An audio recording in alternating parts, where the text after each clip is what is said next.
Hello, welcome back to another video. It is going towards the end of the month, so I figured I would play my TBR game and see what we are dealing with in August. I don't think I'm doing any readathons. Excuse me, I think I'll have to put the birds outside. Okay, they're outside. Not outside, just in the other room. So for August, I don't think I'm doing a readathon, but in July I have been doing the Sunrise Under Readathon hosted by Katie Colson, and I have been having a lot of fun and reading a lot of books.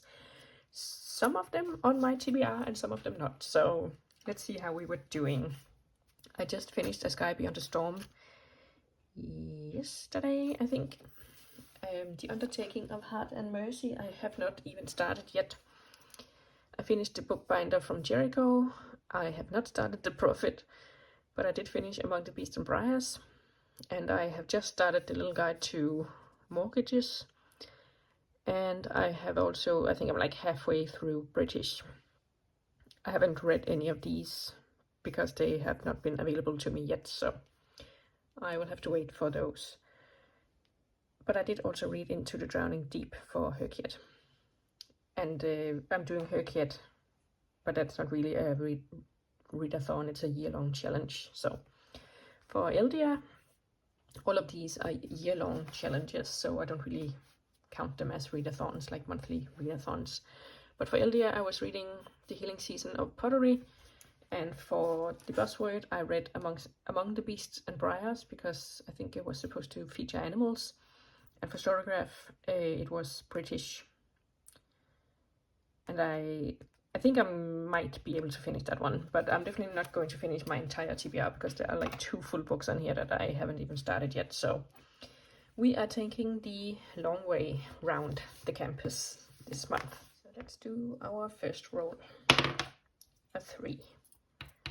That's just a blank space, so we draw a card, and the card is a book from a neighboring country.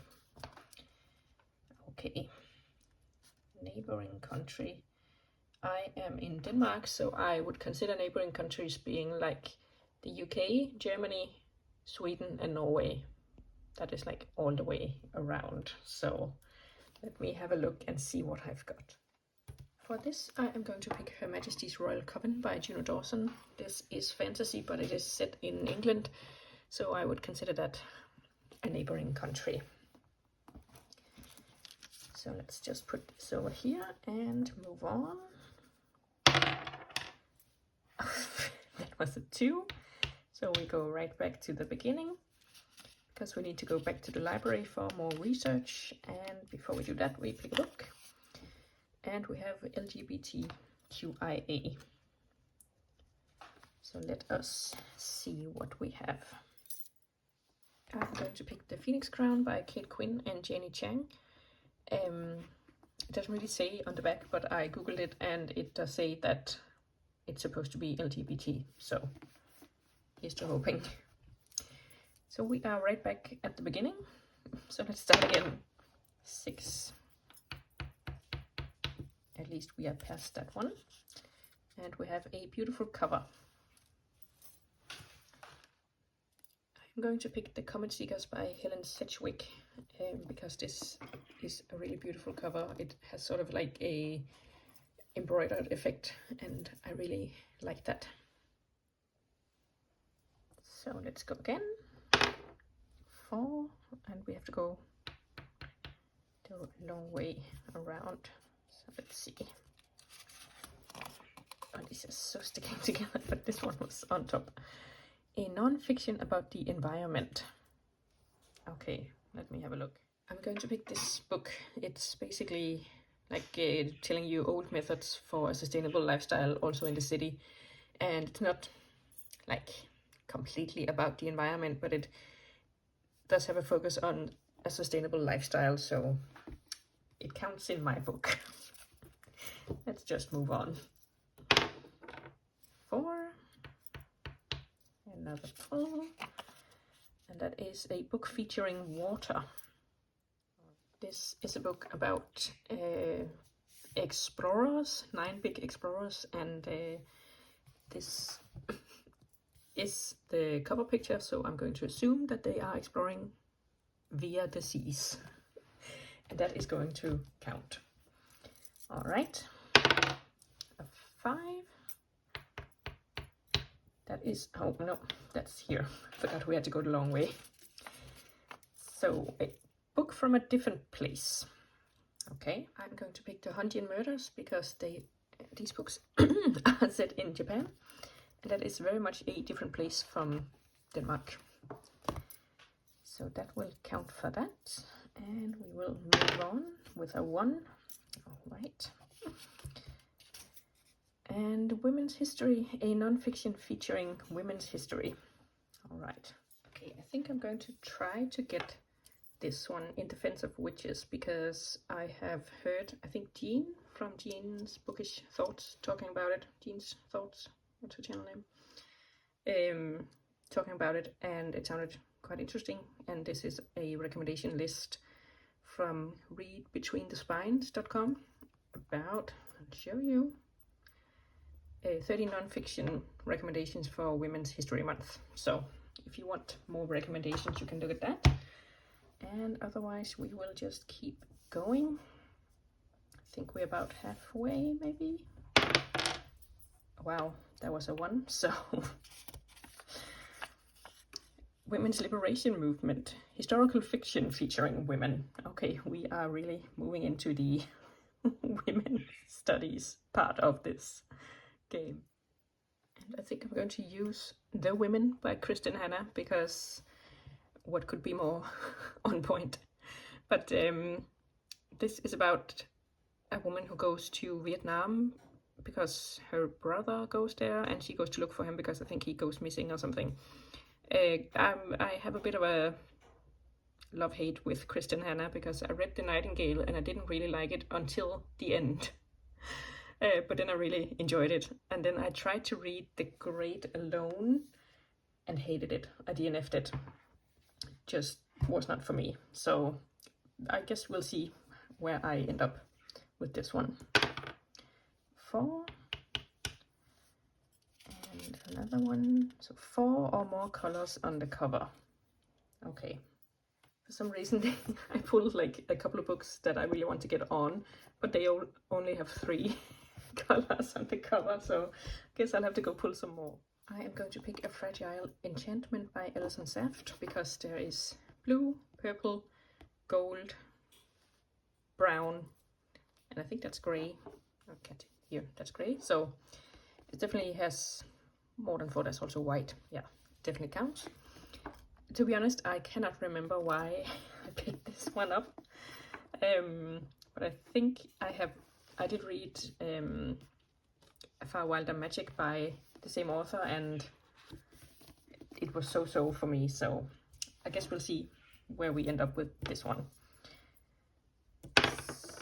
4. Another literary fiction. Oh, it's not my favorite genre. So I guess I will have to see what I can come up with. I think I will pick this one, The Invention of Wings. This is on a literary fiction list recommendation thing from Penguin Random House. So I feel like they should know the genre, if anyone does.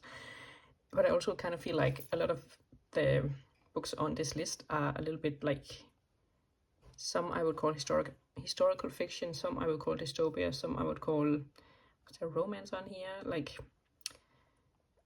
I feel like the literary fiction genre is pretty loose as far as the books in it goes. So I don't know, but this one is definitely sounding the most interesting to me, also because this is focused on the history of abolition and women's rights. So it sort of ties in with the theme we have going here. So let's see. 4. We are closing in. Oh my god, non-fiction about anthropology. I actually have this one just gotten home from the library because I have been interested in trying to do a little bit of self-study of anthropology. Yeah, I'm not gonna lie, it looks super dense. So I'm concerned if I will have time to read it in a month, but I guess we'll give it a go. And that also means that I have no excuse to postpone and procrastinate, because that is what I tend to do a lot of. Okay, I think we were there, right? So if we get 2 or more, we have finished the game. Yep, we are out. So that landed us with 11 books on the TBR. That is quite a lot, I'm not gonna lie. And that also doesn't even include like my LDR, my buzzword, my storograph, reading challenges, and then Herkiet. They have a new release book each month, and I still haven't read the July one, so potentially I need to read the July and the August one. And then we also have Herkiet Heritage Month, and that is, let's see, I think August is something. Not every month does have a, oh no, Heritage Month. So August doesn't have any, so we can skip that one. And then in September and October, it's Hispanic Heritage.